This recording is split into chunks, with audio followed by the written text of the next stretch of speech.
Okay, இப்போ நம்ம வந்து இதில் லோகோஸ் வந்து எப்படி செட் பண்ணுறதுன்னு சொல்லி பார்க்கலாம். சரிங்களா? லோகோஸ் வந்து நம்ம என்ன செட் பண்ணலாம்னா, எந்த கார்னரில் வேணும் அப்படிங்கிறத செட் பண்ணிக்கலாம். ஸோ இது வந்து மோஸ்ட்லி நம்ம வீடியோ எடிட் பண்ணும்போது பண்ணுவோம். ஃபஸ்ட்டு லோகோ வந்து நம்ம எடுத்துக்கலாம். ஏதோ ஒரு லோகோ நான் என்ன பண்ணுறேன், ஒரு லோகோ இமேஜ் எடுத்துக்கிறேன். இதில் வந்து ஒரு லோகோ வந்து எடுத்துக்கிறேன். ரைட். ஸோ ஓகே, ஸோ இந்த லோகோ எடுத்துக்கிறோன்னு வச்சுக்கோங்க. ஸோ இதை கொண்டு வந்து என்ன பண்ணுறேன், இங்கே கொண்டு வந்து பேஸ்ட் பண்ணுறேன். இப்போ என்ன பண்ணோம், நம்ம லோகோ வந்து ரொம்ப பெருசாக இருக்கும் சைஸ். சரி, நம்ம என்ன பண்ணணும், இந்த சைஸை வந்து ரெடியூஸ் பண்ணணும். ஸோ இதில் போய்ட்டு எஃபெக்ட்ஸில் இதில் போய்ட்டு ட்ரான்ஸ்ஃபார்ம் அப்படின்னு ஒரு கண்ட்ரோல் இருக்குது. அதை கொண்டு வந்து அதில் ட்ராப் பண்ணிட்டோம்னா இப்போ ட்ரான்ஸ்ஃபார்ம் ஆயிரும். ஸோ இப்போ என்ன பண்ணுறேன்னா, யூனிஃபார்ம் ஸ்கேல். அதாவது யூனிஃபார்ம் ஸ்கேல்னால் நம்ம வந்து 2 டைரெக்ஷன்லையுமே, இப்போ வந்து நான் ஸ்கேல் ஹைட் அண்ட் வித்தில் மட்டும் நம்ம பண்ணோம்னா தனித்தனியாக பண்ணிக்கலாம். யூனிஃபார்ம் ஸ்கேல் நம்ம கொடுத்துட்டோம் அப்படின்னா 2 டைரெக்ஷன்லையுமே ஆட்டோமேட்டிக் ஸ்கேல் ஆகும். அது ரொம்ப இமேஜ் பெருசாக இருக்குங்க, டைம் எடுத்துக்குது. நான் என்ன பண்ணுறேன், யூனிஃபார்ம் ஸ்கேல் பண்ணுறேன். Okay, so 0.1. ஓகே, 1 ரொம்ப சின்னதாக இருக்குது. So 10. Okay, so 5.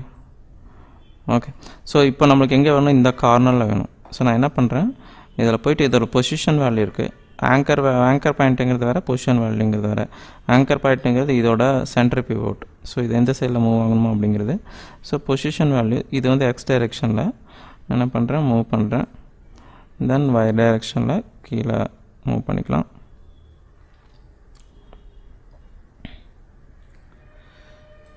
Okay, so மறுபடியும் எக்ஸ் டைரெக்ஷனில் மூவ் பண்ணி இங்கே கொண்டு வந்து வச்சுக்கேன்.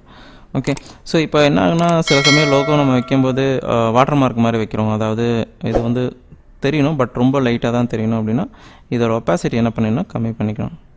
இப்போ பாருங்கள், ஒப்பாசிட்டி கம்மி பண்ணால் இப்போ பேக்ரவுண்டில் இருக்கிறது தெரியும்.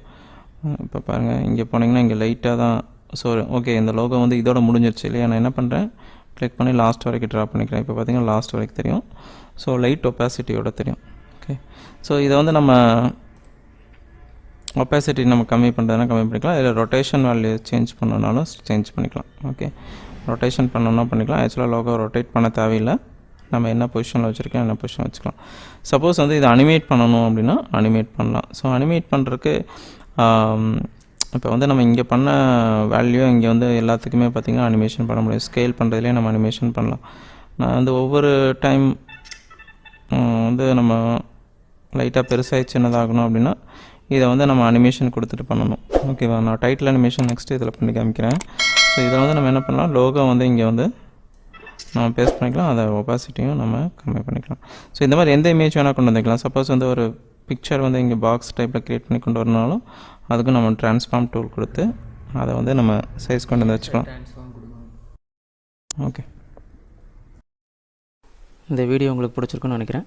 இதோட கண்டினியூஷன் வந்து நெக்ஸ்ட் வீடியோ வந்து நம்ம பார்ப்போம். இந்த வீடியோ உங்களுக்கு பிடிச்சிருந்துன்னா கீழே இருக்கிற சப்ஸ்கிரைப் பட்டனை வந்து ப்ரெஸ் பண்ணுங்கள். அது பக்கத்தில் இருக்கிற பெல் சிம்பிளையும் ப்ரெஸ் பண்ணுங்கள். நாங்கள் நிறைய வீடியோ வந்து அப்லோட் பண்ண போகிறோம். அதோட நோட்டிஃபிகேஷன் உங்களுக்கு ஆட்டோமேட்டிக்காக வரும். இன்னொரு வீடியோவில் உங்களை மறுபடியும் மீட் பண்ணுறேன். அன்டில் தென் பாய், தேங்க்யூ.